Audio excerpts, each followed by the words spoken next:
দলের ভেতরে দমবন্ধকর পরিস্থিতি তৈরি হয়েছে। মন্ত্রিসভার বেশ কয়েকজন সদস্য বিজেপি নেতৃত্বের সঙ্গে যোগাযোগ করতে চাইছেন এবং বাই ফোন ফেস টাইমের মাধ্যমে যোগাযোগ করা হচ্ছে। অর্থাৎ 2021-এর যেই ঘটনাগুলো ঘটেছিল তার কার্যত পুনরাবৃত্তি আবার কার্যত চাক্ষুষ করতে পারছি আমরা। একবার আপনারা রিকল করুন, গোটা 2021 থেকে 2025 পর্যন্ত বা 26 পর্যন্ত কোন কোন নেতা, মন্ত্রী, বিধায়কের বাড়িতে ইডি সিবিআই হানা দিয়েছেন বিভিন্ন দুর্নীতি ইস্যুকে সামনে রেখে। এবারে বিজেপি প্রথম থেকেই তারা সক্রিয় হয়ে পড়েছেন। তারা বলছেন যে তৃণমূল থেকে কোনো ব্যক্তিকে আর নেওয়া হবে না এবং বিশেষ করে যাদের বিরুদ্ধে দুর্নীতির অভিযোগ রয়েছে তাদেরকে কোনোভাবেই নেওয়া হবে না।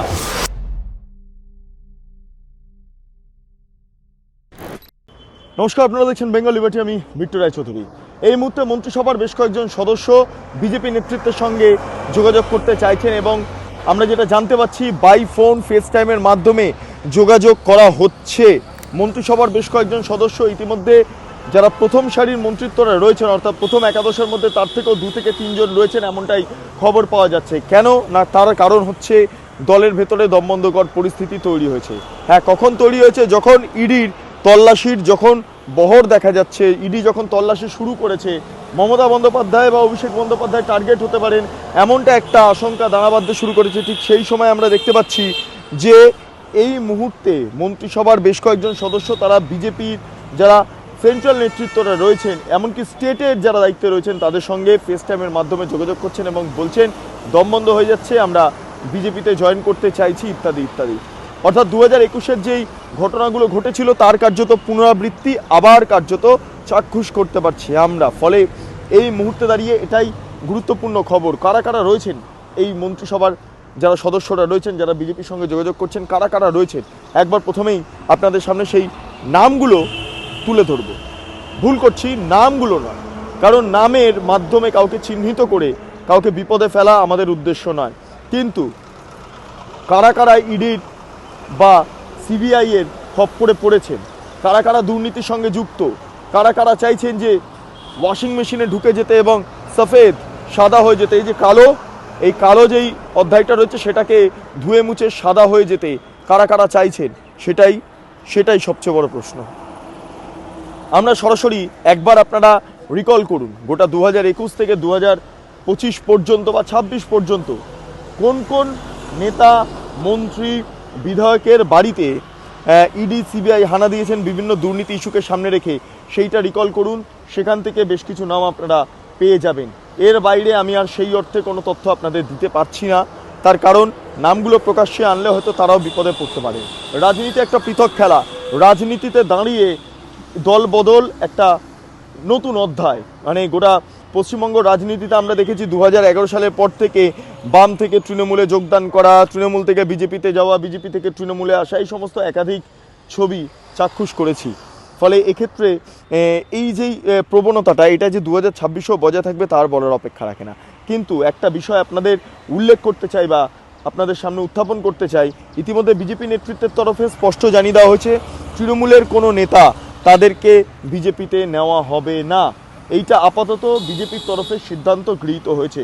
বলা বাহুল্য, ইতিমধ্যে সর্বভারতীয় সাধারণ সভাপতি যিনি রয়েছেন, সর্বভারতীয় সভাপতি তিনি এসেছেন, তিনি রাজ্যে তার বিভিন্ন বক্তব্যগুলো পেশ করেছেন, কিন্তু ভেতরে একটা আলোচনা হয়েছে, যে আলোচনায় এটা বলা হচ্ছে তৃণমূল কংগ্রেসের তরফে যারা রয়েছেন, যারা এই দুর্নীতির সঙ্গে যুক্ত, তাদেরকে বিজেপি নিজের নাম বদনাম করবে না, এটাই আপাতত সিদ্ধান্ত গৃহীত হয়েছে। ফলে যারা যারা যে সমস্ত মন্ত্রিসভার সদস্যরা ফোন করছেন রাজ্য নেতাকে, কেন্দ্রীয় নেতাকে, যে আমাকে বাঁচান, আমাকে উদ্ধার করুন, আমার এখানে দম বন্ধ হয়ে আসছে, আমি তৃণমূলে আর থাকবো না, বিজেপিতে যোগদান করতে চাইছি, তাদের আপাতত সেই বলাই সার, কোনো কাজ হবে না, যেটা এখনও পর্যন্ত খবর মিলছে বা আমরা খবর পাচ্ছি। ফলে এই মুহূর্তে দাঁড়িয়ে গুরুত্বপূর্ণ খবর যেমন এটা, যে তৃণমূলের তরফে বেশ কিছু মন্ত্রী, বিধায়করা তারা যেমন যোগাযোগ করছেন বিজেপি নেতৃত্বের সঙ্গে, ঠিক একই থিওরি 2021-এ যেটা দেওয়া হয়েছিল দম বন্ধ হয়ে আসছে, কিন্তু এবারে বিজেপি প্রথম থেকেই তারা সক্রিয় হয়ে পড়েছেন। তারা বলছেন যে তৃণমূল থেকে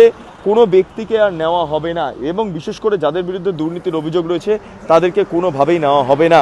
এটা আপাতত সেন্ট্রালি সিদ্ধান্ত গৃহীত হয়েছে এবং স্টেটের নেতৃত্বরাও সেই বিষয়টাকেই কার্যত উল্লেখ করে তাদের যে মতামত তা পোষণ করেছেন এবং সেটা কেন্দ্রীয় নেতৃত্বের সঙ্গে রাজ্য নেতৃত্বের যে মতামত তা মিলে গিয়েছে, এমনটা আমরা খবর পাচ্ছি।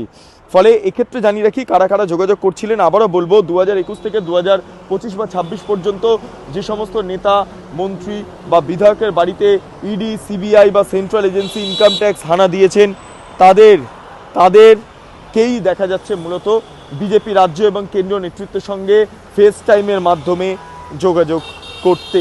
ফেস টাইম এমন একটা অ্যাপ যেটা আইফোনে ব্যবহার করা হয়, তার মাধ্যমে যোগাযোগ করলে ট্র্যাক করা যায় না।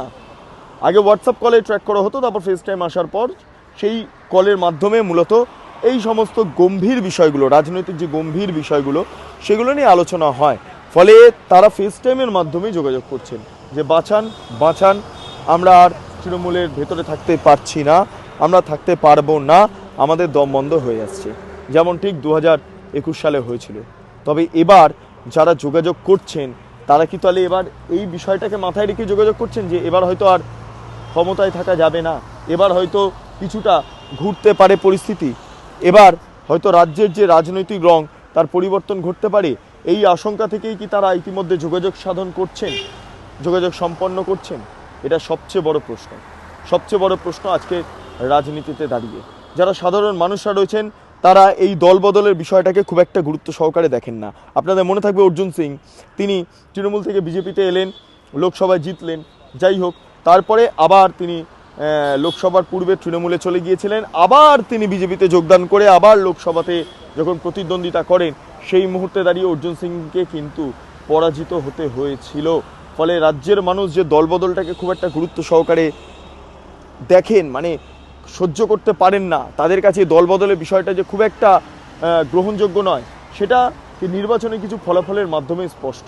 ফলে ইতিমধ্যে বহু বিধায়করা তারা দলবদল করেছেন, তারা এবারে নির্বাচনের প্রতিদ্বন্দ্বিতা করবেন কিনা, জিতবেন কিনা সে বিষয়ে এখনো পর্যন্ত নানা প্রশ্ন রয়েছে।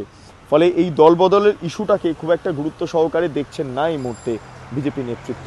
দলবদল করিয়ে রাজ্যের পরিবর্তন ঘটানো সম্ভব নয়, এমনটাই তারা মনে করছেন।